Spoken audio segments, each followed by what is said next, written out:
everyone, I'm Krista Seiden, Analytics Advocate at Google, and today I'm joined by Charles Farina, who's a Manager of Digital Analytics at Analytics Pros. Charles, thanks so much for joining us today. I know that your expertise is going to be invaluable to our users. Thanks for having me. So today we're going to go ahead and do a bunch of Q&A about all of your questions that you've submitted for the Analytics Academy. But before we go ahead and jump into questions, I just wanted to run through a few slides that'll let you know more information about our Analytics Academy courses. So with that, let's go ahead and dive into the slides. So in our Analytics Academy courses, what's new? We've launched 2 new courses, Google Analytics for Beginners and Advanced Google Analytics. And with these courses, we now also launched the ability to have a profile and get a certification 24/7, 365. That means that at any point you can come in and take these courses and get certified with us. So no more windows for that certification. This was a huge ask from you guys over the last several years. So we're really happy to let you guys know that you can now get the certification at any point. We also have progress tracking in these courses, which is also really cool. So the first course, Google Analytics for Beginners. You can learn the basics of Google Analytics with this course. So what are we covering? We're covering creating an account, implementing tracking code, analyzing basic reports, and setting up goals and campaign tracking. If you're new to Google Analytics, this is going to be a really great place to start, learn the basics, and get ready to really start using analytics for your businesses. The second course that we launched is Advanced Google Analytics. Now, this course will help you take your analytics skills to the next level. So in this course, we cover how Google Analytics collects and processes data, advanced configurations, advanced reporting and analysis, and advanced marketing tools. This is a really exciting course. Once you've got your basics, to go ahead, dive in, and really learn more, sharpen your skills, and become a really stellar digital analyst. So now that we've gone ahead and covered the courses that we have, I just wanted to go ahead and maybe start this off with a question for you, Charles, before we dive into the Q&A that everybody submitted. I'm really curious. I get to come up here all the time on these Hangouts or on these YouTube live streams and share what I think is new and exciting in analytics, the products and features that we're launching. But I wanted to take the opportunity and ask you, what are you excited about these days in digital analytics? Yeah, that's a great question. So I'm most excited about what's happening with the Google Cloud Platform, and especially the integrations we have with Google Analytics and within the Google Analytics suite. So for me, one of the most exciting advancements has been Google Optimize, which allows us to get really quick and easy tests, but also personalization components from the information we're tracking about our users on our website. So what we can do with the Google Cloud when we have access to all the data about our users and their experiences is we can start understanding profiles, we can start to understand audiences and traits, and now we actually have the ability to quickly test and actually try new ideas to see what experiences, what messages, and what actually performs best for specific users or groups. And for me, that's awesome. Yeah, I mean, I love Google Optimize. I think you know, I actually helped build the product over the last few years, and it's been one of the most exciting things for me to be a part of and work on. I think there's so much possibility with optimization and personalization, and getting a grounding in Google Analytics now is just going to help you be able to take those skills and apply them to all of these new things in the future as well. Yeah. Cool. Well, with that, let's go ahead and dive right into our Q&A. So first of all, thank you guys so much for submitting your questions. You guys submitted tons of really excellent questions before we even started, and we're going to go ahead and go through a lot of those. If you didn't have a chance to submit your questions ahead of time, though, don't worry. There is a live Q&A chat box in the YouTube Live screen on your computers to the right-hand side. And if you want to go ahead and ask a question that you don't feel has been asked yet or might not be answered, feel free to drop it in there and we will try our best to get to it. So with that, let's go ahead and start our Q&A. Okay, so our first question comes from Carly, and she wants to know, what are your best tips for using Google Analytics with YouTube? So maybe we can tag team this one a little bit. One of the things that I really like about YouTube Analytics, or getting more data about what is going on with YouTube video, is something that we call player analytics. And this is really cool because you can actually create your own metrics using player analytics and getting a little creative with your coding. What you can do, one of my favorite examples, is creating something called maybe a perfect play, where you see that somebody starts a video and they make it all the way to the end of the video without pausing or stopping. And at the end of that video, you're gonna go ahead and send a hit to Google Analytics that you're gonna call a perfect play. And then you can also maybe code one that is a rapid pauser. And that is somebody who paused multiple times throughout the video. And go ahead and send that to Google Analytics as well. Then back in GA, you can use those events as segments. You can build them into segments. And you can apply them both and start to analyze your business data and see if people who are perfect plays actually act differently than people who are rapid pausers towards your business goals. So I think that's a really cool way to take advantage of that video data. Charles, do you have anything to add here? Yeah, another thing I hear asked all the time is what about the YouTube interactions that happen actually on YouTube? And how can we connect that with what's happening on our website as well? So what's a really exciting addition is the Data Studio product that Google has now. Totally. So free and unlimited reports.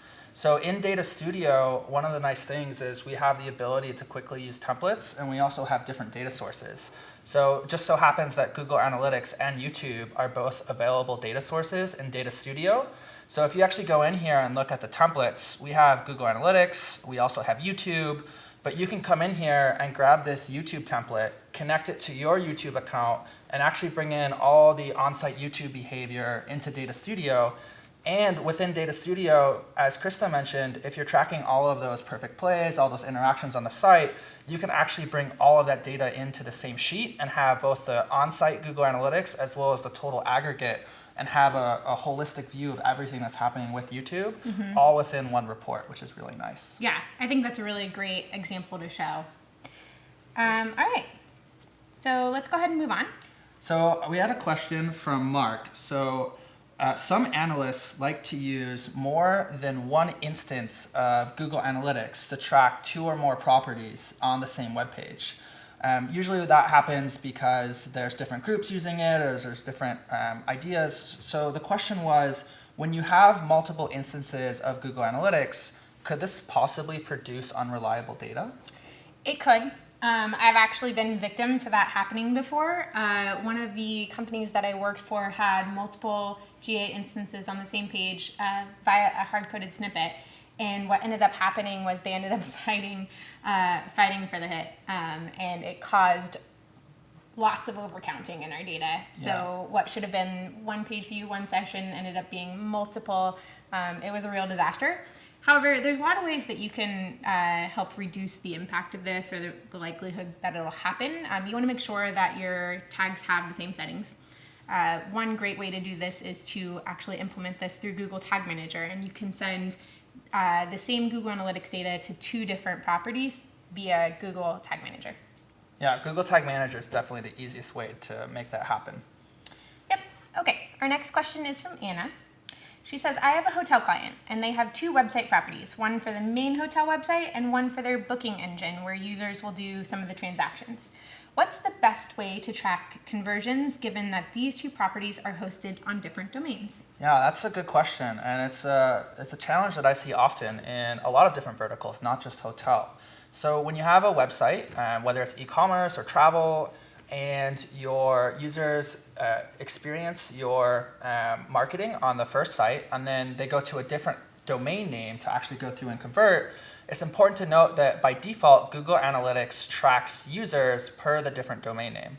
So what you need to do is you actually need to implement cross-domain tracking for Google Analytics. Yep. So if you have the ability to add or customize the Google Analytics code on both of the domains, you can actually easily connect that together. So you definitely want to look up how to do cross-domain tracking for Google Analytics. And again, like Krista said, if you have Google Tag Manager on both, it actually makes it even that much easier. Yep. So we have another question. I have the same page in different countries. How can I actually see that page broken out by the user per country? Yeah, that's a great question. And this is a really typical use case for anybody whose business spans more than just one country. So we have a lot of global businesses, or not even businesses, but people who are interested around the world in your website. So a very easy way to do this, if you want to see your pages and your sessions, your content, is to go into any one of those reports and add a secondary dimension of country. And you'll be able to break down every row by the country that it's taking place in. Alternatively, you could actually go to the locations reports and pull up the country report and do the same thing by adding a secondary dimension there, but in the opposite direction of page or of whatever else that you're interested in. Yeah. Cool.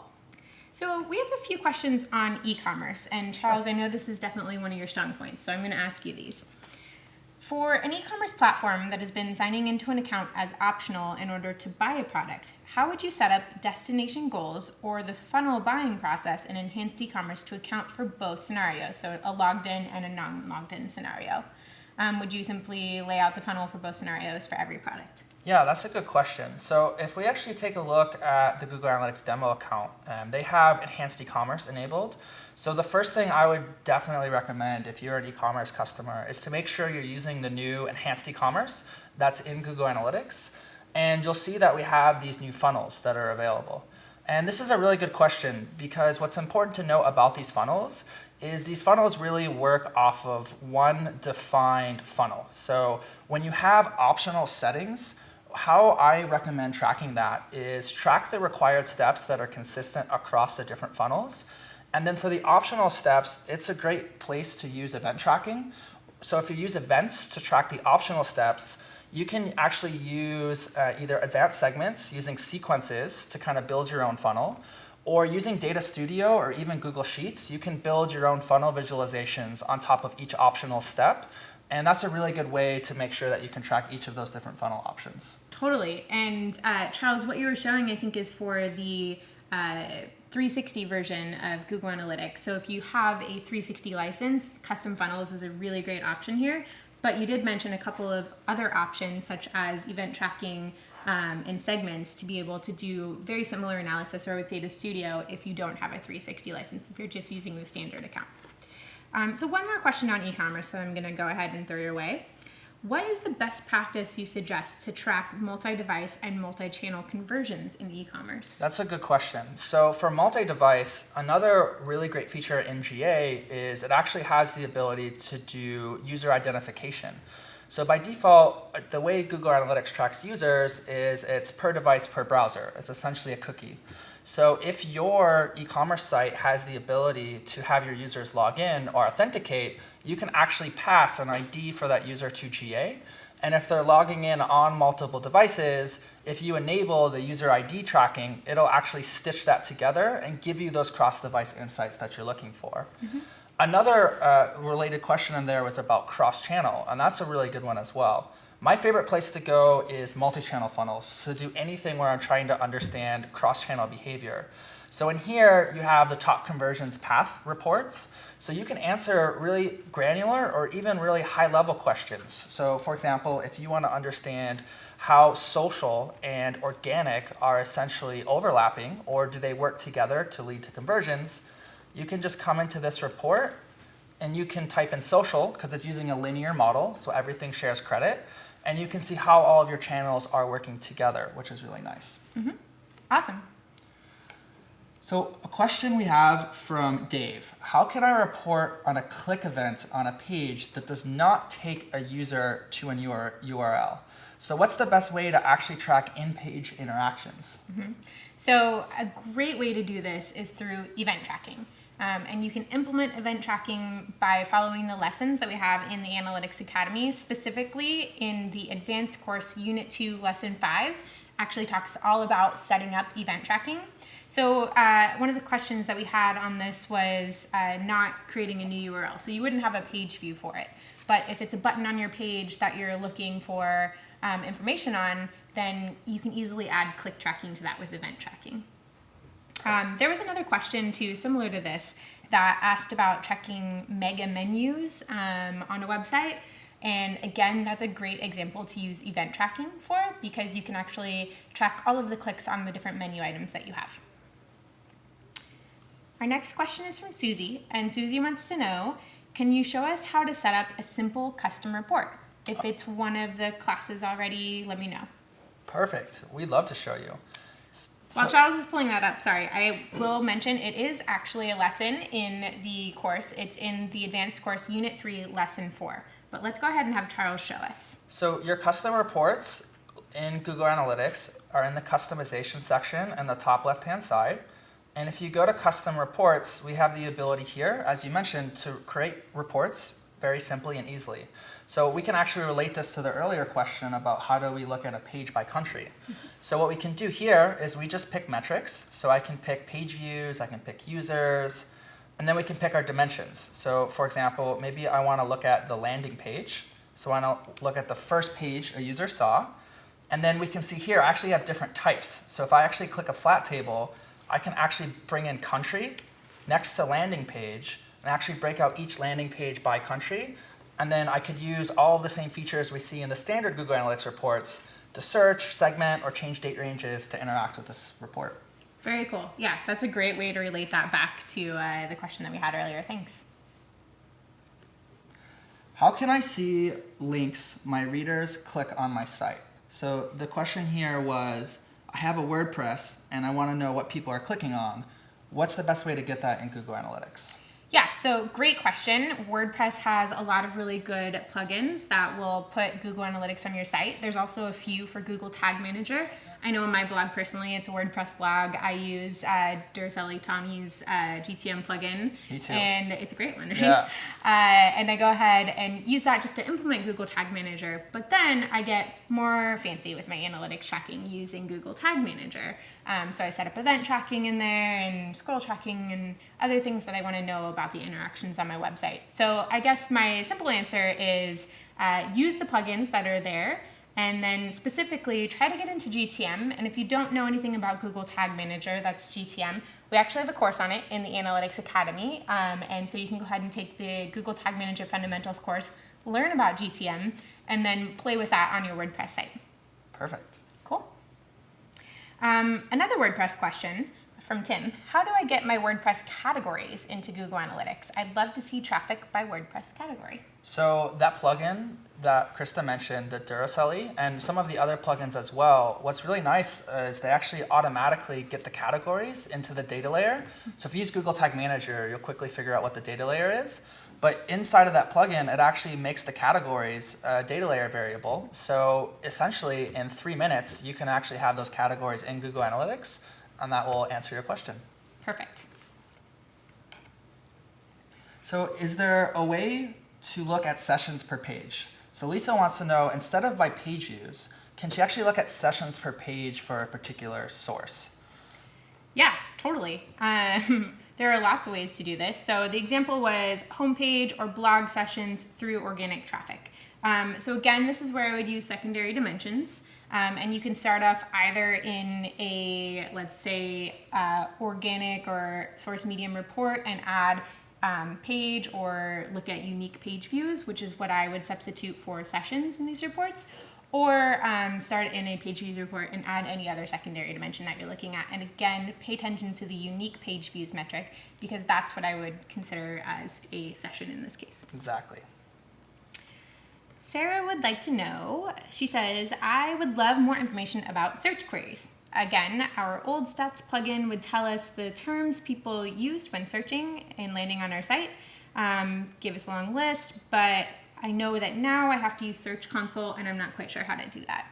So how do you get search query data from the integration with the Search Console? Yeah, so if we go back to our example, so in the actual Google Analytics, we have an ability to link Search Console to GA. So I definitely recommend, if you haven't been in Search Console before, go visit Search Console and go through the authentication process to make sure you can get in there. And then once you're in there, you can actually go into Google Analytics and you can set up Search Console by simply clicking on the data sharing button. And in just a few seconds, the data will actually share from Search Console and GA, and we'll actually be able to get the queries, the devices, and the countries from Google Search or Google Organic actually inside of Google Analytics. So it's a great way to actually look at some of the impression-based data coming from Google Search traffic, which is really, really valuable. Yep, definitely go ahead and look at that integration if you have your Search Console set up. If you don't, I would recommend getting that set up for your site as well. Okay. So a question from Linda. How do I find a specific page from my site in GA and actually see where that traffic came in from? So for example, she looks like she wants to know how can she identify her email campaigns and what they're looking at on the site. Yep, so great question. And again, this is a case where I would use secondary dimensions in a report. Specifically, I would go to the pages report and I would find the page you're interested in. Click on that, so you're just looking at that one. And then I would add a secondary dimension of campaign or of source medium and narrow it down to the UTM tracking for your email. So make sure that you've set up UTM tracking or campaign tracking on the emails that you're sending. We have a lesson about that called Measuring Custom Campaigns in the beginning course, Unit 4, Lesson 1. So check out that lesson, learn how to use campaign tracking, tag your campaigns, and then use that to slice and dice your data in Google Analytics. Perfect. Dasan would like to know about recommendations for internal and external tools for dashboard from Google Analytics data via the API. So dashboards. So for dashboards, the first recommendation is going to be Data Studio.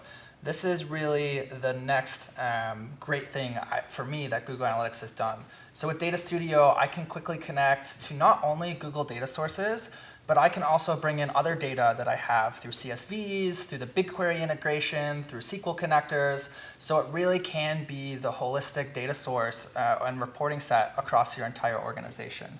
So within Data Studio, again, there's all of these great templates that you have access to, and there's just so much that you can do with it. If you really wanted to use the API or you needed to use that, there's great examples of the API. There's a Google Sheets plugin for doing automated reporting in Google Sheets. There's a variety of plugins for Excel that use the API. So pretty much anything you need to do around the API, someone's probably already written a program to do it. So I would just recommend searching for your use case with Google Analytics, and you'll probably find what you're looking for. Totally. Both are great recommendations. I also love Data Studio. I think there's so much that you can do in there and make really beautiful visual dashboards that you can easily share around your organization. It uses the same sharing technology as Google Drive. So you just send somebody a link or an email and they have your dashboard. And I also really love the Sheets plugin that you mentioned through the API. This you can get really fancy in Google Sheets. If you are a Sheets user or an Excel user, you can put those skills to the test and build really fancy dashboards in there, and then just change out the analytics account or the metrics that you're looking at to populate that and also share it easily around your organization. So great recommendations. So question from Lowell, how do you set up Google Analytics to track downloads of PDFs? Great question. So when you're downloading a PDF, it's something separate, doesn't create a page view, and so it might be a little bit difficult to track. But what you can do is you can actually put event tracking on the download link. So that's typically how I do it. I would make sure that that button to download the PDF has event tracking on it, and then I would just know how many times that button was clicked on for people to start engaging with that download. And again, if you use Google Tag Manager, if you just search Google Tag Manager PDF tracking, someone's already written a tag and for you to do it. And again, in a matter of minutes, you could actually have that up and running. Totally. Robert would like to know if there is an efficient recommended method for archiving GA properties and then deleting them. They have 13,000 properties. Wow, that's a lot. And things change. Woof. I've been in similar circumstances, and that can definitely be a headache. What do you recommend? So the first thing that is important to note is Google Analytics has a management API. So with the management API, it really allows enterprises and other users that have very complex needs, like Robert does, to actually make changes across all of their properties, accounts, and views in a matter of seconds instead of going in and clicking 1,300 buttons. So the management API is the first thing I'm going to look at using for doing large-scale changes, like as an example, deleting or adding filters. But for the question about kind of archiving GA, that's kind of a great use for the management API as well. Maybe what you could do is actually go in and rename each of your views and actually put -archive. And then that's a good way to see if anyone's using it and give people time to raise their hand if something important to them might be deleted. But that's what I would recommend for that. Totally. I've done that. It works out really well. Generally, nobody will say, hey, I'm still using this. And then after a set amount of time, 30 days or something, you can say, okay, we're going to go ahead and delete this property because it's not being used. Great. So Simon wants to know, why aren't content groupings retroactive? So that's a great question. Content groupings actually happen at processing time, which means that once the data comes in, we're making those manipulations and transformations on that data. And so there's no backup file of that data, which is why they are not retroactive. We don't go back and reprocess the data that you've already collected. This is actually different than from channel groupings, which are query time, which means that at the time that you're using that channel grouping, we'll go ahead and basically segment your data down to what you've specified in the channel grouping. So content groupings, processing time, channel groupings, query time. Add me to the feature request for query time content groupings. Will do. Perfect. All right, Robert also wants to know if there's an efficient method for updating filters across a GA system that has hundreds of properties and multitudes of accounts. I think that's probably similar to your answer in terms of the management. Exactly. The Google Analytics Management API will allow you to do that really easily. So, question from John. To track conversions, do I need to add code, or can I simply just set up a goal?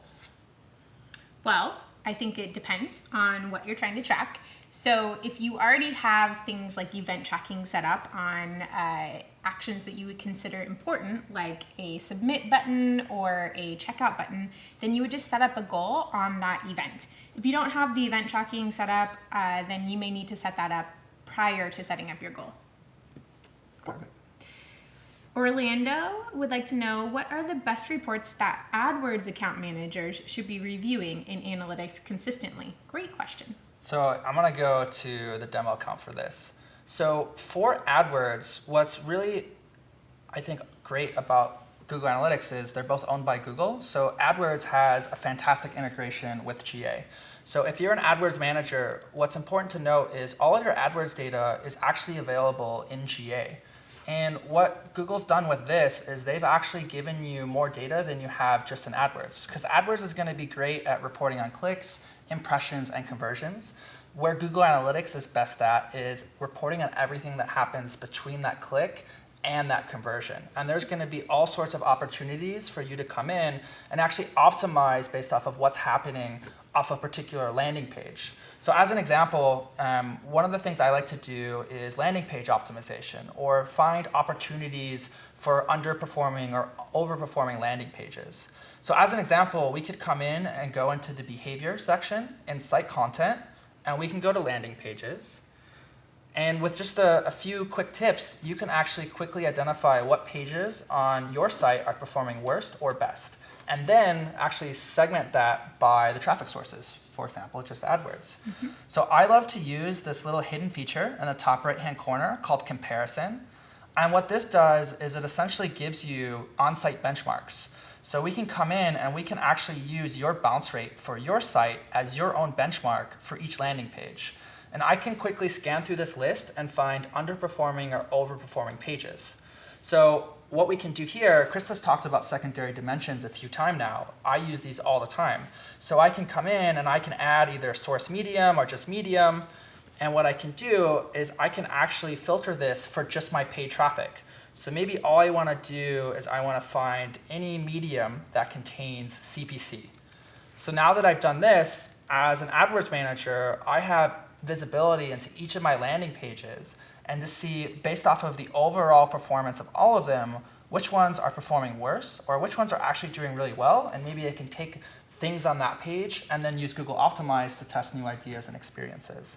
So this is one of the features I would use. And then you can go deeper with advanced segments and everything else into deeper pathing and analysis from there. Yep, those are really great examples. Hopefully you guys can check some of those out. I think they're great for people who are even not AdWords account managers to really hone in on that data. A question from Rob. The URLs used in the Google shopping feed are redirected, and in the process, the tracking parameters are removed. What's the best solution so that GA can report on this data correctly? Yeah, this is a big pain point. So you'll see this when it happens to you when you come into Google Analytics to find your traffic, for example, the Google shopping feed, and you come in and you see that the source of medium isn't what it's supposed to be. So in this example, what's happening to Rob is his shopping feed traffic is probably showing as organic, as he mentioned. So unfortunately, he mentioned that his URLs are being redirected. So the way Google Analytics and AdWords link is there's a query parameter, or if you're not using AdWords, you use the UTM parameters. And when the user gets to the website on that landing page, those parameters have to be present for it to attribute and pull in those traffic source information. So unfortunately for Rob, his parameters are being stripped because there's a redirect on the site. So the correct way to fix that would be to go to his developer and ask them for all of the redirects to make sure they save the query parameters and pass those through. Or Rob could also, if he could, go to the shopping feed and update his URLs. But he's going to have to do one of those two things for that traffic source to come in. Exactly. So generally, safe redirects would be like a 301 would preserve the UTMs correctly. Yeah. Awesome. So this is a fun question.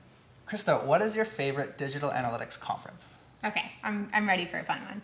I go to a lot of conferences, and I love a lot of conferences, so this is kind of tough. But I would say my top 3 right now are probably, I just attended Conversion Excel Live last month, and I thought that it was a really great conference covering not only analytics but also UX and optimization, and it was really exciting. It was a great crowd.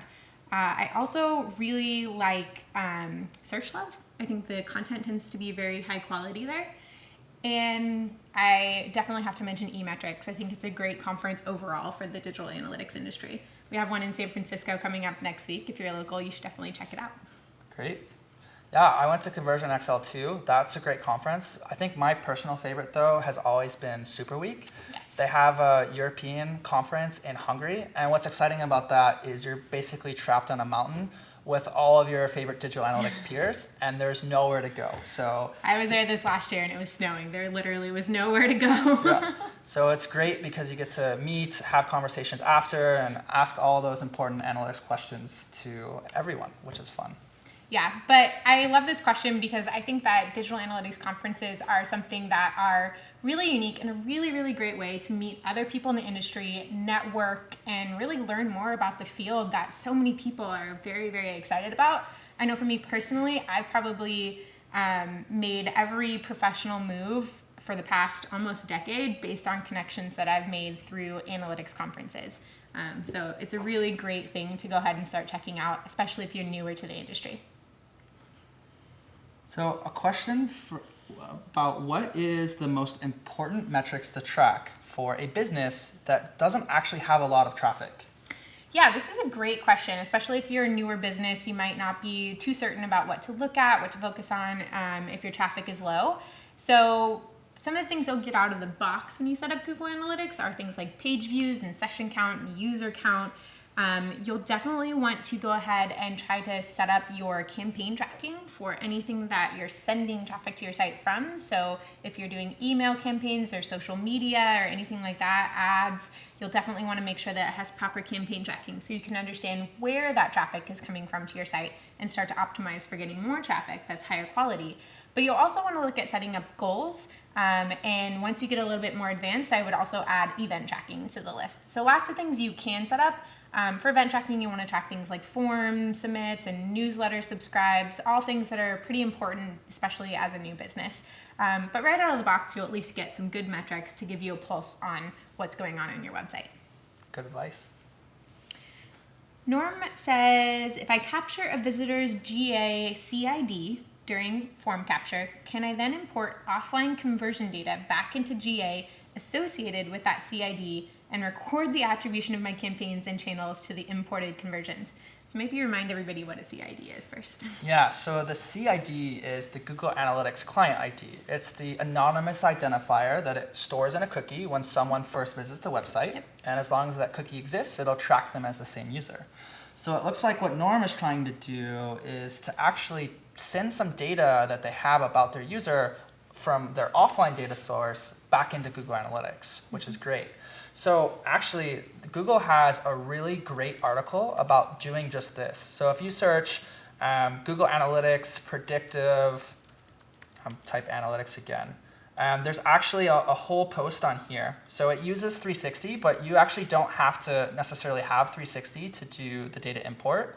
But using this example, they do exactly that. They take data from offline, and this happens that the source is BigQuery. So that's why this is a 360 example. But then they tie it with the customer and they put it back in Google Analytics. So here we can actually see that Google Analytics client ID. So for all the technical details, this is going to be a great place to go. But what's exciting about what Norm is asking is through this, there's actually a lot of actions you can take based off of what you're passing back to GA. So as an example, if you have offline data, you could bring that and actually send it to AdWords or send it to Optimize and then serve those users a different experience or bid for them differently in AdWords. So what you're going to look at doing to facilitate this is you're going to look at doing data import. So in the admin section of Google Analytics, you're going to have this data import option, and you can actually key off of user information. So I would definitely recommend taking a look at the data import and then reading the help and support articles, because there's a lot of material written about doing just this. Yep, great recommendation. So Dave says, I have 2 sites. He has a general informational site and a separate registration site. Should he have one Google Analytics property or view across both, or should he actually separate them into different Google Analytics accounts? Yeah, so this is a great question. I think you kind of covered it a little bit earlier. You mentioned cross-domain tracking. But in this case, I think it's a little bit different because Dave wants to know, should that data be in the same account or same property, or should it be separate? And I think the answer is really going to depend on your analysis needs. So if you want to be able to see that data together, especially if it's something like an informational site and a registration site, you want to see how people flow between the two, it's probably a good idea to have that data in the same property, in the same view, and then you can set up cross-domain tracking if they're on different URLs. But if you don't actually need that data connected and you don't want to see it together, there might be a reason why you would want to have it in separate properties. But in general, I would say probably the same property if you can get away with it. Costa has a similar question. She says, I have a property related with the domain test1.com, and I want to create a view of only those users and sessions related to a.test1.com.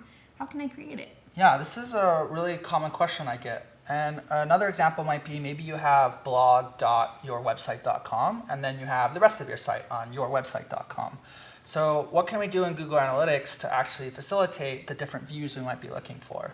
So kind of the older maybe recommendation with Google Analytics was that every subdomain needed its own view. But I actually might differentiate or actually recommend against that for a couple of reasons.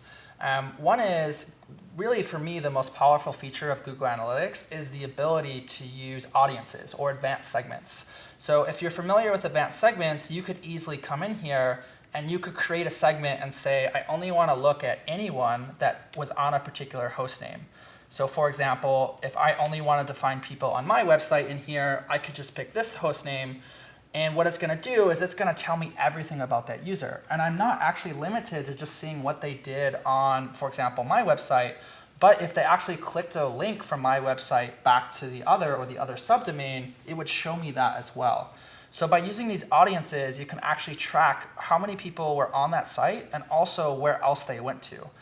When you just create a view, which you could do as well. So if we went into the admin, you can come in, you could create a new view here. And then what you would do is you would apply a filter to it. So using a filter, you might say, I only want this particular view to only have traffic to the host name that contain blog.yourwebsite.com. But what's important to note is when you do this, things like the bounce rate might not actually be what you think they are. Because if they actually click a link from your blog to your main website, since this view is only showing you just the blog, it's actually going to show as a bounce in this view because you filtered out the rest of the website. So that's why for questions like this, I actually prefer doing them with audiences instead of filters. But if you wanted a filtered view, this is exactly how you do it right here. Great. Thanks. So Taylor says that his clicks from his social media are not appearing in the social category or the social channel. Where can he find this in Google Analytics? So that's a great question. There are social reports in Google Analytics. Honestly, I find them to be a little bit misleading because they don't actually collect all of the social network information, because oftentimes people are using, let's say, the Facebook app. And when they open one of your pages via the Facebook app from an ad there, it's actually going to open within Facebook, and it's not going to send that data back to Google Analytics, letting you know that Facebook sent you that user. It'll show up as direct or none. So what we actually recommend is to make sure that you are using UTM tracking on all of your social media posts. And this will ensure that you can find the source and medium, the social plus whatever you're defining that campaign as, and even the content field to make a note of the title of the article or the ad that you are actually sending users from. And this will give you a much clearer view of the social traffic coming to your website. Katie says, I'd like to understand which of our blogs are helping with SEO versus which are not, so we can archive them. Should we create a custom segment, or how should we analyze this? So that's another great case for secondary dimensions, or even the audiences that I just talked about. So I'd recommend applying a secondary dimension of organic, or you could create an audience of organic versus non-organic, and then compare the performance on the page. And hopefully what you're going to do is try and tie that to an outcome. So what are you trying to get those particular users to do from the blog? And then you'll use that to understand which pages maybe you want to archive and take away, or which ones you don't. Yeah, great. Marissa says, in the past, my colleagues were tagging UTM on internal links to track call to action buttons and download from blog articles. Please don't do this. Bad practice. How would this affect data aggregated in custom funnel reports? She also said she knows that UTM tagging on internal links is not the right approach. So can we delete all of that past data? What do we do here? Yeah, never put UTM parameters on your own website. They only go on traffic sources that you're driving to your site. Mm-hmm. Unfortunately, there's no way to really fix it. What you obviously have to do is go in and remove all the UTM parameters from your site as quickly as possible. But the data is pretty much permanent for what you have. So you really need to focus on cleaning it and then using that clean data forward, unfortunately. Yep, great. So Saro asks, or she says, I'm wondering if in general you have a class or affinity or user group in GA for non-sales websites. I know a lot of our examples are typically from the Google Merchandise Store, which is an e-commerce website. But she's interested in nonprofits, education, or any other resources behavior for websites. So yes, we definitely have categorization for these. Maybe Charles can go ahead and show us in the demo. Under properties, you can actually select your industry category, and this will give you information for benchmarking, I believe. Yeah, so in our audience, benchmarking, and then see if these are enabled here. So in our channels, so here you have benchmarks for channels, locations, and devices. And within here, what you can do, as Krista mentioned, is you can actually select a particular vertical. So automatically, Google's going to assign one for you. But if it's not the one you're looking for, or you want to get more granular or less granular, you can actually come in and pick something. So for example, shoes, I could pick footwear or athletic or just casual shoes.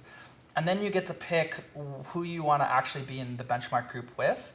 So it's trying to do it by equal size websites, but you could actually change that if you wanted to. And then you can select a particular country that you're looking for, and then see your particular benchmarks right in there. Great. So Vapov wants to know if we can explain more about the lifetime value report, the LTV reports, which were recently added to Google Analytics. Yeah, the lifetime value reports are, I think, a really valuable addition to GA. So you can find those in your audience section. They're right underneath the active users. And here what we're doing is we're actually tracking the revenue per user by default over a particular date range. So if you have, for example, a mobile app with in-app purchases, or if you're an e-commerce site and you're trying to get those users to purchase related products or upsell them later, this is a great report to come in and actually see how your particular campaigns are actually performing and driving that LTV over time. Great. So there's a question about what happened with the course regarding mobile app analytics. That's a great question. So we used to have a course on Analytics Academy taught by Fontaine Foxworth about mobile analytics. But over the years, our mobile analytics offerings have changed quite a bit, and this course has unfortunately become quite outdated. So we decided to take that down, and we actually have a new mobile app analytics product called Firebase Analytics here at Google. Really exciting product. I actually work on it as a product manager. And we actually have a Udacity course on Firebase Analytics that you can go ahead and take to learn all about that as well, and that's available at Udacity. So Jan would like to know, he said, we would like to add an extra step in our e-commerce funnel for some products. This causes our funnel to not exactly be the same for each product. How would you manage the measurement of the funnel? So I think that's related to the question at the beginning. So I definitely recommend for your e-commerce reports. So remember, with Enhanced Ecommerce, with Google Analytics, both the standard and the 360 version, we have the shopping behavior and the checkout behavior funnels. So these should be the funnels that are most consistent across everything. You want them to be the same steps.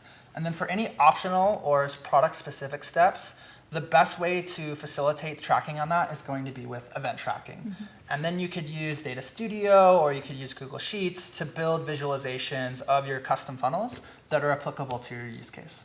Since you bring Data Studio, Brian has a question. He says, can you use Data Studio to link other sources to relay all data in one place? So maybe I'll just do a demo of Data Studio because I love it so much. So with Data Studio, again, it's amazing because in a matter of minutes, you can actually create and share and collaborate with data across multiple data sources, as you mentioned. So as an example, I can come in here and say, I want to use the Google Analytics for my main website. And then I can actually drag these directly on the canvas. So we'll draw a scorecard, we'll draw a pie chart, I can draw a date range to make these interactive. But the question was, can I grab data from multiple data sources? So if I draw 2 scorecards, you'll see on the right-hand side in Data Studio, you can actually change the data source. So if I open my data source, I can go and grab anything else in Google Analytics. Or if I click Create New Data Source, you can actually, in the same sheet, grab data from all of the other connectors that are available in here. And Google Sheets is probably my favorite because with Sheets, you have the ability to easily grab data from all sorts of places. Anything you can put into Excel, you should be putting in Sheets. But some of the partners have actually built connectors from Sheets to Facebook. So if you wanted to bring all of your Facebook impressions, clicks, shares, followers, likes, there's actually live data and connectors to use from that. But to finish this example, I can simply select a second data source, add it, and now I have 2 different Google Analytics sources on the same sheet. And if I wanted to view this as someone else would, I can come in, I can interact with it by changing the date range, and both of those data sources are updated by the control, which is awesome. Perfect. That was a great little demo of that. And as you mentioned, you can actually connect to lots of different data sources. BigQuery if you're a premium customer, 360 customer. SQL, Google Sheets, as Charles mentioned, is the most flexible here. Any data that you want to put in Sheets, you can then bring in to Google Data Studio. So a question was, how do I remove frequent users? So for this, it looks like they're trying to remove internal traffic from Google Analytics to ensure that they're not overcounting or affecting some of the core metrics for that business. Yep, this is a great question. A lot of companies will have potentially a lot of users using their internal sources that might be driving up their traffic in their Google Analytics accounts. So what we recommend for this is that you actually exclude your internal IP traffic. So what you would do is you actually set up a filter. Charles is demoing it right now. To go ahead, a predefined filter to exclude traffic from an IP address, and you'll just need to know your static IP to be able to do this. Easy. If you have multiple IPs, you can use regex and get really fancy and putting them all in there to exclude lots of different traffic sources. Sarah would like to know, she says, I feel like we have both direct and none as separate sources in our report. What's the difference? Oh, fun question. So if we were to actually go look at the traffic sources section, so I'll go to acquisition, all traffic, and we'll go to source medium, which is kind of the default traffic source report for me. And in here, the question was, we can see on row 2, there's direct and none. So sometimes you see those separate, and you would. So if you were looking at the source tab, you just see direct. And if you're looking at the medium tab, you'd see none. So they're the same thing. It's essentially untagged traffic. I think someone in the chat described it that way. It should be anyone that's bookmarked your website or typed your URL in directly. But what most people don't realize is actually if you're not tagging all of your traffic with UTM parameters, sometimes direct traffic could actually be taking credit from other sources. So for example, if you're sending out emails to your users and you're not adding those UTM parameters to those emails, that'll actually show up as direct traffic in GA. But to answer that question, direct and none are essentially the same thing. Great, thanks. Shanique would like to know more about session unification. Can you explain that? Yeah, so session unification is a feature that is related to the user ID tracking. So we've talked about that a few times. So again, if you have the ability to track your logged in or authenticated users, you can go into GA, and in the tracking info section, you'll find the user ID settings.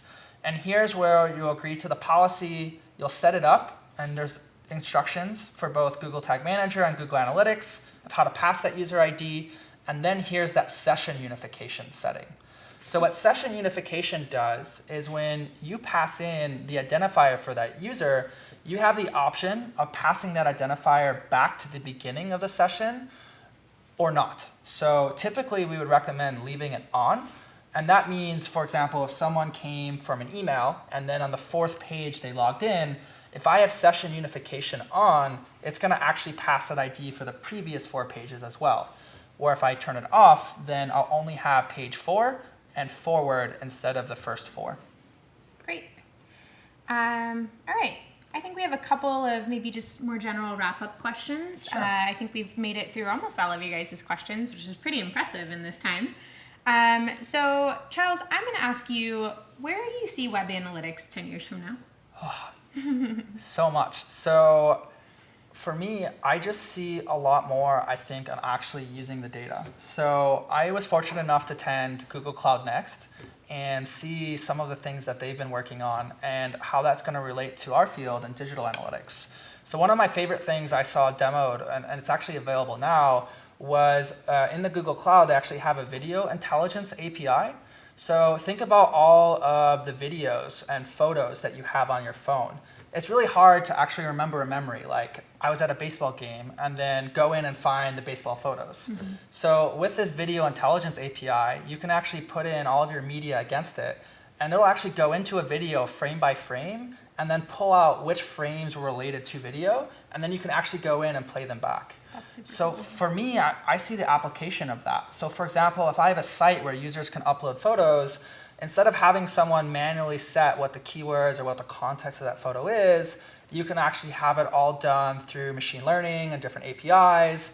And for me, I just see a lot more use around, I think, personalization, where instead of having kind of one aggregate experience where everyone's seeing, I think the web is going to start to be much more personalized. It's going to be much more experiential, and it's all going to be based off of the data that we're collecting off of them. Yep. What about you? Where do you see it? Oof. I mean, I agree. I think personalization is definitely something that we are moving towards. I think we're starting to move towards it now in small ways. Some of the things that we were doing with Optimize and making sure that we can carry experiences from one site to another or from an ad to your website just gets into like the tip of the iceberg of personalization. Sure. So I think that's really, really exciting. I'm also excited about kind of the Internet of Things, the IoT field, connected home. I know me personally, I track all of my like health metrics. I wear like a Jawbone and get all of my data, and I think that there are a lot of applications for that, health sciences and really driving data, database decisions there as well. So I think it's a super exciting field that is only going to get more exciting as we go along. So as someone who is getting into the field of digital analytics, where should they go after they get their first certification for Google Analytics or even for Google AdWords? What do they do next? Great question. And I think this is a really nice one to wrap up on. So there's a ton of options for you after you've gone ahead and taken the Google Analytics for Beginners course. Go ahead and take the advanced course. There are more courses. We mentioned earlier the Tag Manager Fundamentals course. That's a great one to get even more advanced with your analytics skill set. outside of Analytics Academy, there's a ton of resources. I know for me personally, I've followed and learned from a ton of blogs and Twitter accounts and various people in the industry over the last many, many years. So a lot of great resources out there of people who have just been doing digital analytics for a long time and really know what they're talking about. On top of that, the demo account that we've showed throughout this and mentioned many times and you use in the Analytics Academy courses is a really great resource to actually try out some of these things that you're learning. So this is a fully working analytics account on the Google Merchandise Store, and you can try out any of the principles that you've learned in the courses to really understand in practice how you would use these things. And further from that, I don't know if you've heard of the Analysis Exchange. Oh, yeah. I think it's a really great project where basically they partner a nonprofit with a mentee, somebody who's getting into the digital analytics field and wants to learn and get their feet wet doing a project, with a mentor, somebody who's been doing digital analytics for quite a while. And they work together on a project to help this nonprofit organization while teaching the mentee how to really do some of these things. So that's a really great resource to check out to really understand how you can apply some of the things you've learned and do it for a good cause. Other than that, let's go ahead and move back to the slide deck. We have a few resources that we want to go ahead and end with. So there you go. We have the demo account, which I've already mentioned and you've seen throughout this presentation. There's a little short link there so that you can easily access it if you don't have access already. We have the Google Analytics YouTube channel. So we have a ton of videos on this channel, including the one that you're seeing today will be on there after this presentation. The Analytics blog is a great resource to follow for all of our new announcements, features, different things on there. So go ahead and check that out. The Help Center is a great resource for all of your questions. Generally, you'll Google a question, and one of the first links that comes up is the Analytics Help Center. So that's our documentation for how to do these things. And finally on this list, we have quick tips with me. So those are a series of YouTube videos that we have been doing for the past several months that really are bite-sized pieces of content. They're usually 2 to 5 minutes in length, and they really dive deep on a new feature or a single product, let you know about new things that have been released, or give you more information on how to do certain things like segmentation in our products or using Data Studio. I know Charles did one with us on using Data Studio, and that was a great one. So definitely check those out. Those are a great way to increase your learning. I think that's about all we have. Yeah. I wanted to just one more time say thank you so much to Charles for joining us. You really were an asset for this presentation. I couldn't have done it without you, so thank you so much. And thank you guys for listening, for taking our courses. Don't forget, those are always a resource for you to go back to. And that's Analytics Academy with Google. And with that, we will go ahead and see you later.